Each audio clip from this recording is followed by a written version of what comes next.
कुंदनी ने 2 दिन तक सुल्तान को इस खाली मकान में रखा, जो इसके बयान के मुताबिक इसकी एक नागदासी का मकान था, जो अपने माता पिता के साथ जम्मू शेरावाली माँ के दर्शनों को गई हुई थी। जब सुल्तान को यकीन हो गया कि भारतीय सिपाही इस इलाके से जा चुके हैं, तो इसने कुंदनी से कहा, कुंदनी मुझे अब यहाँ से निकलना है और अपने साथियों के पास जाना है। कुंदनी का चेहरा उदास हो गया। सर्द आ भरकर सुल्तान के चेहरे को दोनों हाथों में थामा और जज्बाती लहजे में बोली, इतनी देर बाद इतनी मुश्किल से मिले हो, अब फिर छोड़ कर जा रहे हो। सुल्तान ने बेजारी के साथ अपना मुंह पीछे कर लिया। सारा दिन वो इसी कोशिश में रहा कि किसी तरह इस मकान से जान छुड़ाकर वापस अपने साथियों के पास चला जाए, मगर इसे मौका न मिल सका। कुंदनी दिन में 3-4 बार मकान के अकबी दरवाजे से निकलकर बाहर गई। वो वापस आकर यही बताती कि इंडियन फौजी अभी इलाके में मौजूद हैं और मकानों की तलाशियां ले रही हैं। सुल्तान मजबूरन मकान की बैठक में ही पड़ा रहा। रात को बाहर आसमान पर बादल छा गए। सुल्तान को थोड़ी थोड़ी देर बाद बादलों की गरज सुनाई देती थी। कुंदनी नागन ऊपर वाली मंजिल पर गई हुई थी। गली में बारिश की बूंदें पड़ने की आवाज़ें आने लगी। सुल्तान को कुंदनी ने खिड़की के पास जाने से मना कर रखा था। गली में कोई तेज कदमों से गुजर गया, फिर किसी ने गली के सिरे पर जाकर किसी को आवाज़ दी। सुल्तान कुछ न समझ सका। बिजली चमकती तो रोशनदान में से आती हुई इसकी चमक में बैठक का अंधेरा एक लम्हे के लिए रोशन हो जाता। सुल्तान का दिल कुछ बेचैनी सी महसूस कर रहा था। इसने सोचा कि वो उठकर दूसरी मंजिल में कुंदनी के पास जाता है और ऊपर वाली खिड़की में से गली में देखकर मालूम करता है कि बाहर क्या माजरा है। कहीं भारतीय फौजी तो गली में नहीं आए हुए। अभी वो ये सोच रहा था कि कुंदनी तेजी से सीढ़ियां उतरकर नीचे आई। वो घबराई हुई थी। आते ही सरगोशी में बोली, जल्दी से ऊपर चले चलो, सिपाही आ गए हैं। सुल्तान चारपाई पर से उठा ही था कि दरवाजे को बाहर से किसी ने जोर जोर से धड़धड़ाना शुरू कर दिया। कुंदनी ने बैठक का दरवाजा बंद कर दिया। बाहर का दरवाजा टूट गया और डोगरा फौजी दरवाजा तोड़कर डीओडी में दाखिल हो गए और अब बैठक के दरवाजे को तोड़ रहे थे। कुंदनी ने अंदर से कुंडी लगा दी। सुल्तान के पास अपने बचाव के लिए कुछ भी न था। वो दीवार के साथ अंधेरे में हो गया। कुंदनी दरवाजे को दोनों हाथों से आगे को धकेल रही थी, मगर बाहर जो फौजी थे वो दरवाजे पर राइफलों के बट मारते जा रहे थे। कुंदनी से ये गलती हो गई। इसने बुलंद आवाज में कहा, यहाँ कोई नहीं है, यहाँ कोई नहीं है। डोगरा फौजियों की इतला दुरुस्त निकली थी। जिस मकान के बाहर ताला लगा हुआ था और अंदर से एक औरत की आवाज़ भी आई तो ये मशकूक बात थी। वो समझ गए कि मफरूर कश्मीरी कमांडो अंदर ही है। बाहर से एक फौजी ने कहा, दरवाज़ा खोल दो और आगे से हट जाओ। कुंदनी ने तामिल जुबान में भारतीय फौजियों को गालियां देनी शुरू कर दी। बाहर से बैक वक्त राइफलों के 2 फायर हुए। दोनों गोलियां दरवाजे की लकड़ी को चीरती हुई कुंदनी के सीने में से पार हो गईं। कुंदनी खून में लथपथ होकर नीचे गिर पड़ी। इसके साथ ही राइफलों के 2 और धमाके हुए और दरवाज़ा धड़ाक से खुल गया। दोनों भारतीय फौजी बैठक में दाखिल हो गए। सुल्तान दीवार के साथ लगा खड़ा था। जैसे ही फौजी अंदर आए, सुल्तान ने एक फौजी की गर्दन को बाजू की गिरफ्त में लेकर झटका दिया और इसकी गर्दन टूट गई। बैठक में अंधेरा था। बिजली चमकती तो रोशनदान में से इसकी रोशनी ने थोड़ी देर के लिए उजाला कर दिया। दूसरे फौजी ने अपने साथी को एक तीसरे आदमी के बाजुओं में गिरते देखा तो राइफल सीधी करके फायर कर दिया। सुल्तान इतनी देर में नीचे बैठ चुका था। सुल्तान ने मरे हुए फौजी की राइफल उठाई और फायर कर दिया। गोली डोगरा फौजी की खोपड़ी उड़ाती हुई निकल गई। बिजली की कड़क ने राइफल के धमाके को अपने अंदर जज़ब कर लिया था। बाहर गली में बारिश का शोर मचा हुआ था। कुंदनी की लाश खून में लथपथ पड़ी थी। सुल्तान ने इसका सर अपने बाजू पर थोड़ा सा उठाया। कुंदनी के सीने की पिछली तरफ से पड़खचे उड़ गए थे। कुंदनी मर चुकी थी। बैठक का दरवाज़ा टूटा हुआ था। डीओडी का दरवाज़ा भी टूट गया था। एक कड़ाके के साथ बिजली चमकी। गली में गिरती बारिश की झालरें नजर आईं। सुल्तान ने आहिस्ता से कुंदनी का सर नीचे ज़मीन के साथ लगा। ऐन इस वक्त सांप की फंकार गूंजी। ये कुंदनी का सांप था, जो दूसरे डोगरा फौजी की खून आलूद गर्दन से लिपटा सुल्तान की तरफ देख रहा था। सुल्तान ने राइफल उठाई और दौड़कर डीओडी में आ गया। बिजली एक बार चमकी तो इसने सर बाहर निकाल कर देखा। बारिश में भीगती हुई गली दोनों तरफ खासी सुनसान थी। वो छलांग लगाकर खाली मकान से गली में कूदा और तेज़ बारिश में गली के जनूबी सिरे की तरफ दौड़ने लगा। बाहर दूर तक खेत ही खेत थे। इसके पीछे ऊंचे ऊंचे पहाड़ थे। सुल्तान खेतों में दौड़ता चला गया। जब थक गया तो वहीं बैठ गया। इसका सांस फूल रहा था। बादलों में कड़क के साथ बिजली चमकी तो ऊंचे ऊंचे पहाड़ पल भर के लिए रोशन हुए। इन पहाड़ों की दूसरी तरफ पाकिस्तान था। सुल्तान के प्यारे वतन की जन्नत थी। इस तरफ जन्नत नज़ीर कश्मीर था, जिसके चनारों को आग लगी थी। जहाँ भारतीय काबिज फौजी कश्मीरी मुसलमानों की खून की होली खेल रहे थे। जहाँ कश्मीरी मुसलमान आज़ादी वतन के लिए अपनी जानों के नजराने पेश कर रहे थे। सुल्तान ने इन पहाड़ों की तरफ एक निगाह जिनके पीछे इसका प्यारा वतन पाकिस्तान था, जहाँ इसकी महबूबा, इसकी होने वाली बीवी नसरीन इसका इंतज़ार कर रही थी। फिर इसने दाएं जानिब जन्नत नज़ीर कश्मीर की पहाड़ियों की तरफ देखा, जहाँ बहनों के भाई शहीद हो रहे थे, जहाँ बहनों के सुहाग आज़ादी वतन पर कुर्बान हो रहे थे। सुल्तान ने गिरती बारिश और कड़कती चमकती बिजलियों में आसमान की तरफ मुँह उठाया और बुलंद आवाज़ में कहा, या अल्लाह मुझे सीधा रास्ता दिखाना। और इसके कदम आग में भड़कते हुए चनारों की तरफ अपने आप उठते चले गए। आसमान पर खौफनाक कड़क के साथ बिजली चमकी, कहीं बिजली गिरी थी, लेकिन कमांडो सुल्तान अब खुद एक बिजली था, जिससे इस्लाम दुश्मन भारतीय फौजों पर क़यामत खेज कड़क बनकर गिरना था। सुल्तान पहाड़ी सिलसिले की तरफ चला जा रहा था। इसे नसरीन का ख्याल आया, इसने नसरीन के ख्याल को दिल से निकाल दिया। इसे कुंदनी का ख्याल आया, इसने कुंदनी के ख्याल को अपने दिल से निकाल दिया। अब एक ही ख्याल इसके पास था, जो आईनी अज़म बनकर बिजली की कड़क बनकर इसके रगों पे में समा गया था, इसकी ज़िंदगी का मकसद बन चुका था। इसे कश्मीर पर काबिज़ भारतीय फ़ौजों के ख़िलाफ़ लड़ना था। इसे कश्मीरी मुसलमानों के हकूक़ आज़ादी के हक़ में जंग करनी थी। जिहाद कश्मीर में अपने जिस्म और अपनी रूह की सारी ताकतों और तवानाइयों के साथ शरीक होना था। ऊंचे ऊंचे पहाड़ इसके सामने थे, इससे भी बड़े बड़े पहाड़ इसके रास्ते में आए थे, मगर इसकी राह में हायल कभी नहीं हुए थे। इसने बड़े बड़े पहाड़ उबूर कर लिए। वो दुश्वार गुजार जंगलों में से गुजर गया था। बारिश हो रही थी, वो बारिश में भीग रहा था। बिजली रह रह कर चमक रही थी, बादल गरज रहे थे। सुल्तान पहाड़ी सिलसिले की तरफ बढ़ता चला गया। जब वो पहाड़ियों के दामन में पहुंचा तो दिन की रोशनी फैल चुकी थी, बारिश थम गई थी। बादलों ने आसमान को इसी तरह ढांप रखा था। जिस्म जान की तवानाई बहाल रखने के लिए खाना पीना ज़रूरी था, मगर सुल्तान अब एक ट्रेंड कमांडो था, और कमांडो जब अपने मिशन पर जा रहे होते हैं तो वो पौधों की जड़ें खाकर भी जिंदा रहते। 2 दिन तक सुल्तान पहाड़ी सिलसिले में सफ़र करता रहा। तीसरे दिन कश्मीर की वादी इसके सामने थी। धूप निकली हुई थी। पहाड़ी ढलान पर इसे एक छोटा सा देहाती मकान दिखाई दिया। वो इस तरफ चला। ये एक गरीब कश्मीरी काश्तकार का मकान था। सुल्तान बाहर चारपाई पर बैठ गया।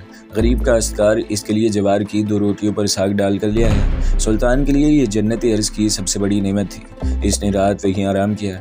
इस दौरान कश्मीरी काश्तकार से इसने खासी मालूमात हासिल कर ली। सुबह मुँह अंधेरे वो अपनी मंजिल की तरफ रवाना हो गया। वादी में उतरने के बजाय सुल्तान पहाड़ी रास्तों पर सफ़र करता रहा। वादी के इन तमाम पहाड़ियों और जंगलों को वो जानता था। अब इसे मालूम था कि इसे कहाँ जाना है। इसका ये सफ़र भी सुबह से शाम तक जारी रहा। जब रात का अंधेरा फैलने लगा तो इस वक्त सुल्तान एक पहाड़ी के नशीब में उतर रहा था। यहाँ मुजाहिदों की एक खुफिया कमीनगाह होती थी। सुल्तान का ख्याल था कि वहाँ कोई ना कोई सरफरोश मुजाहिद ज़रूर मिल जाएगा। अंधेरा बढ़ रहा था, लेकिन सुल्तान दरख्तों को पहचानता था। इसने एक पहाड़ी नाला उबूर किया। ये खुफिया कमीनगाह की सबसे बड़ी निशानी थी। नाले के दूसरे किनारे पर बड़े बड़े पत्थर बिखरे हुए थे। वो एक पत्थर के पास खड़ा होकर इस तरफ देखने लगा, जिधर छोटी पहाड़ी की ढलान पर ऊंचे ऊंचे दरख्त खड़े थे। वहाँ अंधेरा गहरा था। इसे याद आ गया, इन दरख्तों में सरफरोशों की कमीनगाह थी। वो चलने ही लगा था कि पीछे से 2 आदमियों ने इसे दबोच लिया। एक ने खंजर इसकी गर्दन पर इस तरह रख दिया कि अगर वो इसे पीछे खींचे तो सुल्तान का नरखरा कर सकता है। कौन हो तुम? इन 2 आदमियों में से एक ने कश्मीरी ज़ुबान में पूछा। सुल्तान ने भी कश्मीरी ज़ुबान में जवाब दिया, ये बताने के लिए मुझे तुम्हारे साथ कमीनगाह में चलना पड़ेगा। सुल्तान ने अपने तमाम गाजी और शहीद कश्मीरी मुजाहिदों के नाम बताए, अपना भी बताया। खंजर गर्दन पर से हट गया। सुल्तान ने पलट कर देखा, 2 कश्मीरी नौजवान जिन्होंने कमांडो की वर्दी पहन रखी है, इनके सामने खड़े मुस्कुरा रहे थे। उन्होंने सुल्तान को पहचान लिया था। इनमें से एक कमांडो का नाम हसन बट था और वह सुल्तान के साथ एक मुहिम पर भी जा चुका था। दोनों ने सुल्तान से हाथ मिलाए और इसे कमीनगाह में ले गए, जहां ताक में दिया जल रहा था। हसन बट ने बताया कि 3 मुजाहिद एक निहायत अहम मिशन पर गए हुए हैं, सुबह वापस आएंगे। सुल्तान बेहद थक चुका था। इसने कहा, दोस्तों मैं सोने लगा हूँ। कमांडो मुजाहिद जिस वक्त भी वापस आए मुझे जगा देना। हसन बट ने कहा, अगर वो जिंदा वापस आ गई तो तुम्हें ज़रूर जगा दूंगा। सुल्तान दिए की रोशनी में कश्मीरी मुजाहिद हसन बट के चेहरे की तरफ देखने लगा। वो जानता था कि ये वो कश्मीरी मुजाहिद हैं जिनका काम रात के अंधेरे में दुश्मन के इलाके में घुसकर इसे शदीद नुकसान पहुंचाना, असले के ज़ख़ीरे और पेट्रोल डैम्प उड़ाना। और अक्सर ऐसा होता था कि मुजाहिद अपने मिशन में कामयाब हो जाते थे, मगर कामयाबी की तफसील बताने के लिए कोई मुजाहिद जिंदा वापस नहीं आता था। सुल्तान ने कहा, मैं सोने लगा हूँ, मुझे सुबह सुबह जगा देना। सुल्तान आंखें बंद करके वहीं एक तरफ कंबल ओढ़ कर लेट गया और थोड़ी देर के बाद वो गहरी नींद सो रहा था। हसन बट और इसका साथी अपनी गार्ड ड्यूटी पर खूह से बाहर चले गए थे। उन्होंने जाते हुए खूह के मुंह को खुश्क टहनियों और झाड़ियों से छुपा दिया था। सुल्तान दूसरे रोज़ बेदार हुआ तो दिन खासा निकल आया था और तीनों कश्मीरी कमांडो वापस आ चुके थे। इनमें से एक का नाम कमर था, दूसरे का शम्मस और तीसरे कमांडो का नाम आबिद था। इनमें से कमर सुल्तान को जानता था और जम्मू कुरियन वाले मिशन में इसके साथ था। तीनों सुल्तान से बगलगीर होकर मिले। ये कमांडो असल में देखभाल के मिशन पर गए थे। वहाँ से 3 मील जुनूब मशरिक की जानिब पहाड़ियों में कश्मीर पर काबिज भारतीय फौजियों का एक बहुत बड़ा सप्लाई डैम था, जहाँ से उन्हें कश्मीरियों के खिलाफ इस्तेमाल करने के लिए असला, पेट्रोल और गोला बारूद वगैरह सप्लाई किया जाता था। तीनों कमांडो ये मालूम करने गए थे कि वहाँ इंडियन फ़ौज की नफरी कितनी है और पहाड़ियों पर इनके मोर्चे कहाँ कहाँ पर हैं जो सप्लाई डैम की हिफाजत के लिए बनाए गए हैं। कमर इस मिशन का लीडर था। इसने सुल्तान को बताया ये बहुत बड़ा सप्लाई डैम है, हमने वहाँ कई संतरियों को पहरे पर खड़े देखा है। इर्द गिर्द पहाड़ी ढलान पर मशीन गन पोस्टें भी हैं। सुल्तान ने पूछा कुल कितनी गन पोस्टें हैं? कमर ने कहा 2 सप्लाई डैम के पीछे ज़रा ऊपर जाकर एक पहाड़ी पर है और 2 दाएं जानिब ऊंची जगह पर हैं। इन पोस्टों को दरख्तों की शाखों से छुपा दिया गया है। सुल्तान ने सप्लाई डैम की पोजीशन के बारे में पूछा तो कमांडो शम्मस कहने लगा ये पहाड़ी के खूह के अंदर है, हमने अंदर ट्रकों को आते जाते देखा है। सुल्तान कुछ देर सोचता रहा, फिर इसने कमर से पूछा तुम्हारे ख्याल में इस डैम को उड़ाने के लिए हमें किस तरफ से जाना चाहिए? कमर ने कहा सबसे पहले तो हमें ऊपर वाली और दाएं जाने वाली दोनों मशीन गन पोस्टों को बेकार करना होगा ताकि इधर से हम पर कोई फायर ना आ सके। इसके बाद हमें सामने से खूह की तरफ अंदर जाकर टाइम बम लगाने होंगे। अंदर जाने का दूसरा कोई रास्ता नहीं है और सामने की तरफ से सप्लाई डैम के अंदर जाना आसान काम नहीं है। वहाँ 2 संतरी हर वक्त पहरे पर होते हैं। कमांडो आबिद कहने लगा मैं अपने जिस्म के साथ टाइम बम बांधकर सप्लाई डैम में घुस जाऊंगा और अंदर जाते ही खुद को उड़ा दूंगा और सप्लाई डैम को भी उड़ा दूंगा। सुल्तान ने आबिद के कंधे को आहिस्ता से थपथपाते हुए कहा आबिद मैं तुम्हारी इस जज्बे की कदर करता हूँ, मगर इसमें खराबी है और ये है कि भारतीय संतरी तुम्हें खूह के अंदर घुसते देख कर वहीं शहीद कर देंगे और अगर तुम्हारे जिस्म के बम फट भी गए तो असल सप्लाई डैम का कुछ नहीं बिगड़ेगा, क्योंकि असला, गोला बारूद इस किस्म के सप्लाई डैम्पों में काफ़ी अंदर जाकर ज़मीन के नीचे तहखानों में रखा जाता है। क्यों कमर भाई, तुम्हारा क्या ख्याल है? कमांडो कमर एक तजुर्बाकार कमांडो था।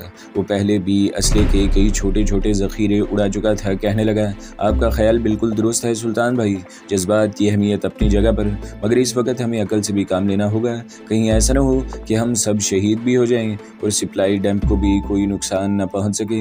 हसन भट्ट चाय बना कर ले आया। वो चाय पीते हुए अपने मिशन के बारे में बातें करने लगे। सुल्तान ने पूछा संतरियों के पहरा बदलने की क्या पोजीशन है? शम्मस ने चाय का घूंट लेने के बाद सिगरेट सुलगाया और बोला हमने पहाड़ी पर छुपकर 2 दिन तक इनका मुशाहिदा किया है। सुबह 9 बजे से लेकर 5 बजे शाम तक 2 संतरी पहरा देते हैं।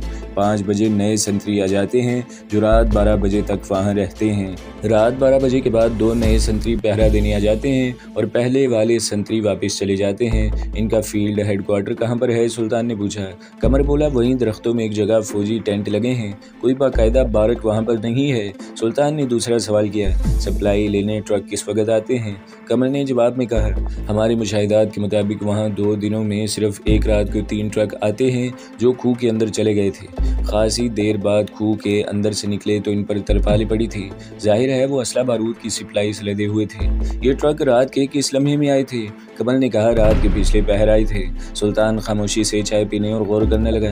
कमांडो आबिद ने चाय की प्याली खाली करके दरी पर रखी और बोला सुल्तान भाई इस तरह हम मेन मैख निकालते रहे तो कुछ नहीं होगा, हमें अल्लाह का नाम लेकर चल पड़ना होगा, फिर जो होगा देखा जाएगा। जिंदा रहे तो गाजी, मर गए तो शहीद। सुल्तान मुस्कुराने लगा।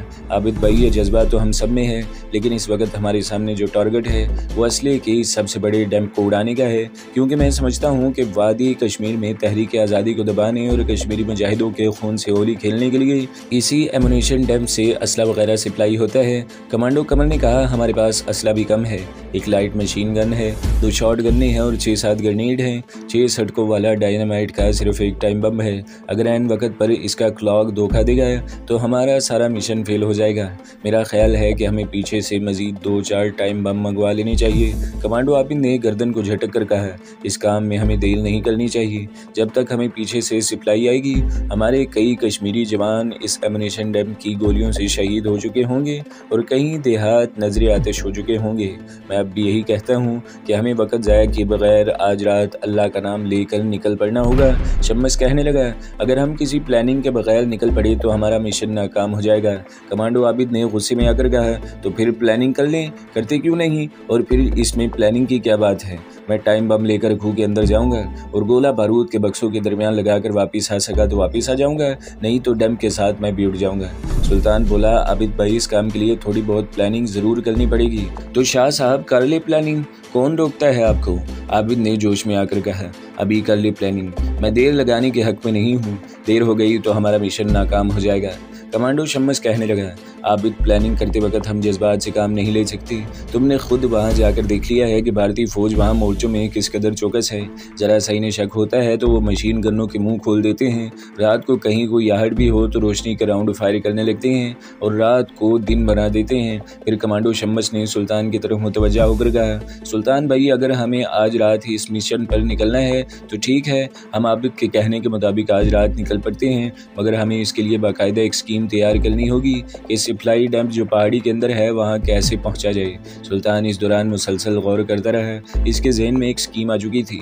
वो फौजी नहीं था मगर कमांडो ट्रेनिंग इसने अपने फौजी वालिद से ले रखी थी और हर किस्म के कमांडो मिशन के खतरात और इनके खतरात पर काबू पाने की तफसीलात से बाखबर था। सबसे अहम बात यह थी कि वो खुदा और इसके रसूल सल्लल्लाहु अलैहि वसल्लम के नाम पर जिहाद कश्मीर में अपनी जान कुर्बान करने वहाँ आया था, लेकिन अपनी जान कुर्बान करने के साथ ही वो दुश्मन को ज़्यादा से ज़्यादा नुकसान पहुँचाना चाहता था। ये मिशन इसके अपनी ज़िंदगी के मिशन के ऐन मुताबिक था। इसने हसन भट्ट से कहा कि वो इसे डायनामाइट के सटकों वाला टाइम बम लाकर दिखाए।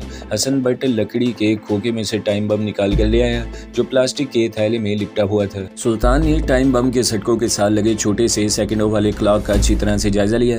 कमांडो कमर ने कहा, ये बम हमने भारतीय फौज के ग्रियन पर शब खून मारकर हासिल किए हैं। यहाँ सिर्फ एक ही बाकी रह गया है। पीछे हमारे डिपो में मजीद बम भी पड़े हैं मगर वहाँ तक जाने और लाने में एक दिन लग जाएगा।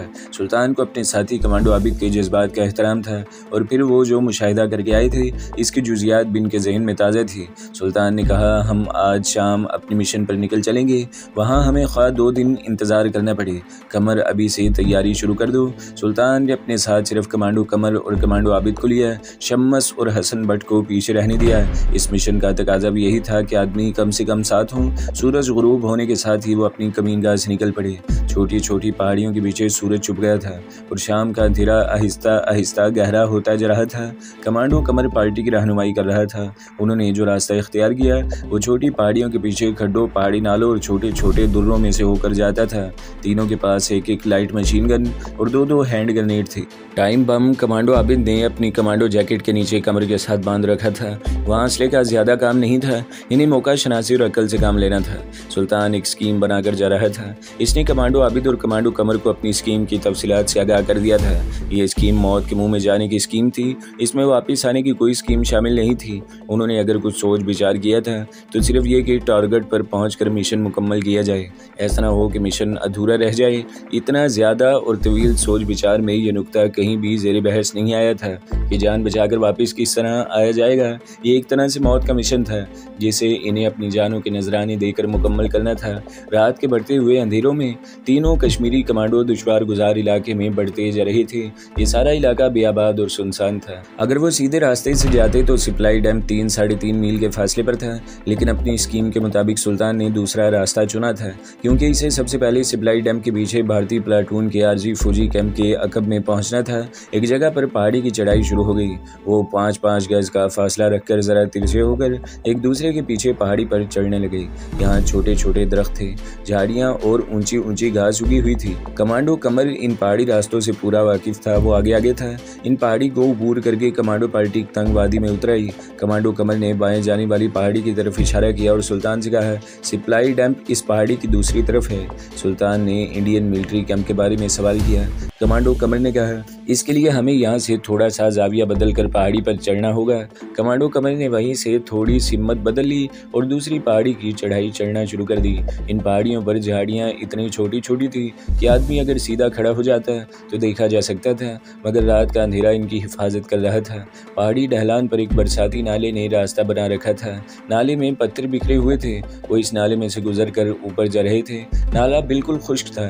ये बरसाती नाला सांप की तरह पहाड़ी के गिर्द बल खाता हुआ नीचे जा रहा था। एक जगह से नाला पार करने के थोड़ी देर बाद वो आगे जाकर फिर इसी नाले में उतर गए। ये बरसाती नाला सांप की तरह पहाड़ के गिर्द बल खाता हुआ नीचे जा रहा रहा था। एक जगह से नाला पार करने के थोड़ी देर बाद वो आगे जाकर फिर इसी नाले में उतर गए। कमांडो कमल रुक गया। सुल्तान इसके पीछे था, वो भी रुक गया। कमांडो आबिद अंधेरे में तेज कदम उठाता आगे गया। क्या बात है, इसने सरगोशी में पूछा। कमांडो कमल ने एक लम्हा तवक्कुफ किया, फिर कहने लगा, हम इस नाले में चलते हुए पहाड़ी की दूसरी तरफ जाएंगे। जब मैं रुक जाऊं तो तुम लोग भी वहां रुक जाओगे। तीनों कमांडो एक बार फिर दरमियान में फासला डालकर चल पड़ी। इनकी लाइट मशीन गन्ने गलों में लटक रही थी। दो हैंड ग्रेनेड जेबों में थे। टाइम बम आबिद ने अपनी पेट पर बांधा हुआ था। रात अंधेरी थी। आसमान पर सितारे फीके फीके से नजर आ रहे थे।